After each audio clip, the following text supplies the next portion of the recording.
Calorosas saudações, e se olharem para o ecrã, presumo que estejam a fazê-lo, vão ver que Luís Montenegro está sorridente. Ora, eu só ficarei ainda mais sorridente do que ele se souber que vocês meteram like neste vídeo. Portanto, para o bem do meu sorriso, metam like neste vídeo e subscrevam o canal para chegarmos aos 50 mil subscritores e partilhem também nas vossas redes sociais. Relembro que tem o código SOUSA10 na Prozis para 10% de desconto e aí vocês ainda ficam mais felizes do que eu. Segundo link da descrição. E as minhas redes sociais aqui em cima, novo Instagram, TikTok, Twitter, essas coisas, o arroba é o mesmo para todos. Ora, o que é que vamos estar aqui a ver? Basicamente, negociações do Orçamento de Estado e temos novos adiantamentos. E ou isto é um grande teatro, ou então vamos a eleições. Eu, pessoalmente, como as coisas estão e o orçamento é péssimo, eu até gostava de ir a eleições. Agora, conhecendo eu Portugal como conheço e a fantochada política teatral que isto é no Parlamento, na Assembleia e nos bastidores, eu acho que isto é só teatro. Mas vamos ver então. Vamos ver então o que é que se passa. O país entra amanhã na verdadeira reta final para a entrega e discussão do orçamento. Na quinta-feira o documento tem de dar entrada na Assembleia da República, mas até lá ainda se prevê muita discussão entre PS e PSD. Pode parecer um déjà vu, mas agora é que o país político entrou na verdadeira reta final para a entrega e discussão do Orçamento do Estado. Na quinta-feira, o documento tem de ser entregue no Parlamento, mas até lá ainda há muita política para se fazer. Já esta segunda-feira há um Conselho de Ministros que não tem um tema político, mas assim que sabe que o objetivo é discutir a proposta de orçamento que vai ter de ser entregue ao Presidente da Assembleia da República. O país não precisa, nem deseja eleições antecipadas. Nas próximas horas também deve surgir a resposta oficial do Governo à contraproposta apresentada pelo Partido Socialista. Atenção, pelo menos ao momento que eu estou a gravar isto, é domingo também, devido que vá haver, mas é possível.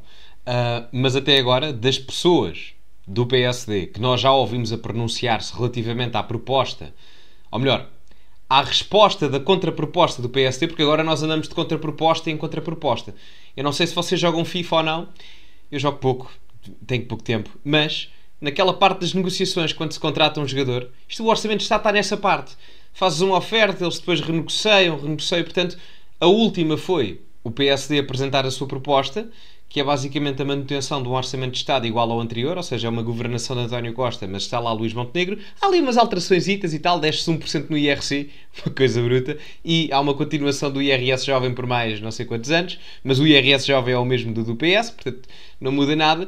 Mas o PS mesmo assim foi intransigente na questão do IRC, não querem baixar tanto o IRC para 17% no longo prazo.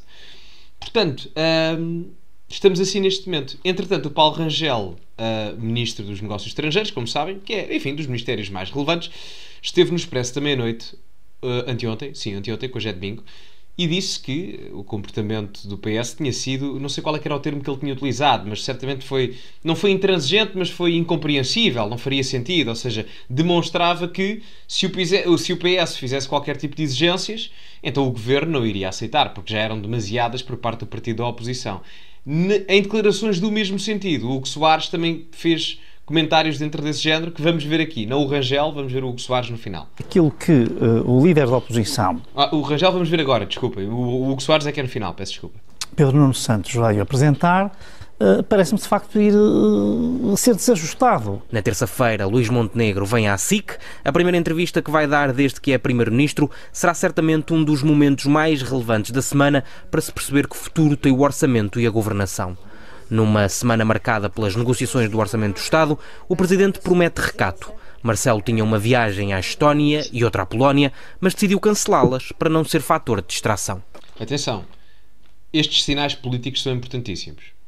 Porque o Presidente, enfim, enquanto órgão de soberania moderador, se ele desmarca a sua principal função, neste caso, não querendo tirar o mérito ao estatuto e ao status do Presidente da República em Portugal, mas é um corta-fitas internacional, nunca houve Presidente da República, pelo menos que eu me recordo, na minha vida, entre Jorge Sampaio e Cavaco Silva, que viajasse tanto como Marcelo Rebelo de Sousa.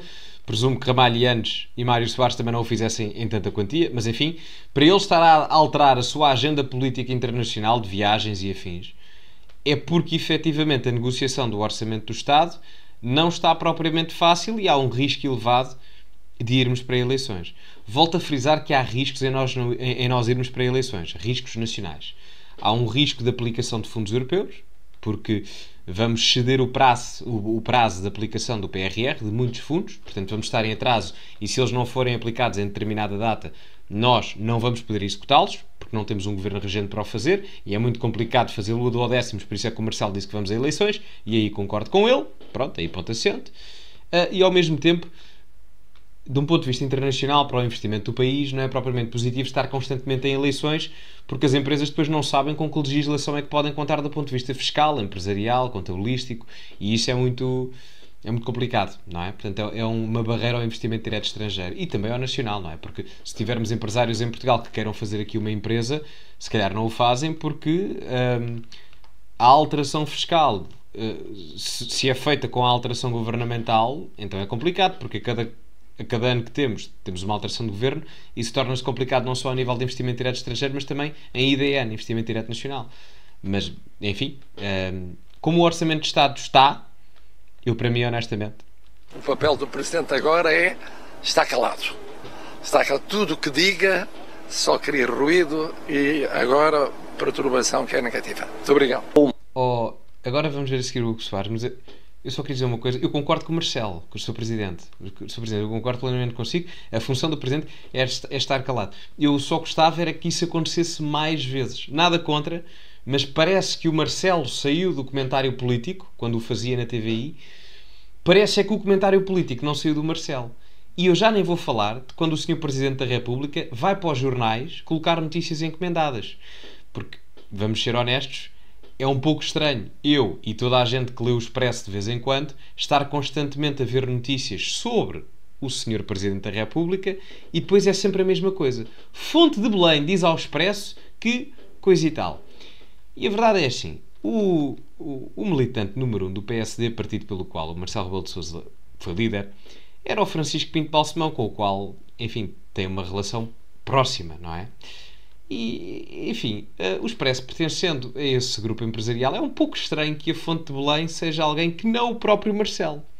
Até porque há quem o tenha acusado ao longo da história de ser essa própria Fonte de Belém sempre, não é? Portanto, sempre que lerem o Expresso, normalmente é o Expresso, mas pode ser outro, mas normalmente é sempre o Expresso.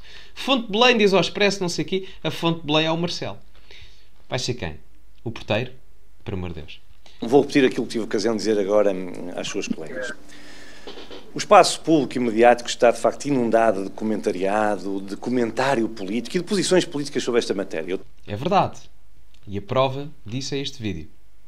Metam like no vídeo. Tenho dito, e creio que este é o momento de tirar alguma crispação ao debate, é o tempo do interesse nacional, do interesse coletivo se propor a qualquer interesse partidário. E creio que o país sabe que o Governo moveu uma montanha e o Partido Socialista ainda não saiu do Largo do Rato. Só um pormenor. Concordo com ele em parte. Na primeira parte, discordo completamente quando ele diz que está na altura de colocar o interesse nacional à frente do interesse partidário. Isso não é verdade. Não acontece em nenhum partido, porque com a profissionalização da política as pessoas estão importadas, se são eleitas para o Parlamento como deputadas, assessoras, seja o que for, porque depois perdem o seu ganha-pão. É uma questão tão direta quanto isto. E como toda a gente come, desde o Bloco de Esquerda até ao Chega, toda a gente nesses partidos, do Bloco de Esquerda até ao Chega, está preocupada com isso. Portanto, o interesse partidário, muitas das vezes, está acima, de um ponto de vista pessoal, do que o interesse nacional. Porque as pessoas têm que comer. É óbvio que o Hugo Soares não vai dizer isto porque é líder parlamentar do PSD, mas isto é o que se passa nos bastidores dos partidos políticos. Todos eles. Até porque os empregos políticos é complicado. Se vocês forem eleitos deputados, estão ali 4 anos no máximo. Ninguém vos garante que ficam depois, não é? E se o governo cair antes? Como é que é? Não é? E pessoal com filhos? É que, eu estou a simplificar isto com exemplos, mas isto passa muito pela cabeça de quem trabalha em partidos políticos. Por isso é que muitas das vezes são acusados de colocar o interesse partidário acima do interesse nacional. E eu agora digo, pois, a profissionalização da política levou a esta consequência.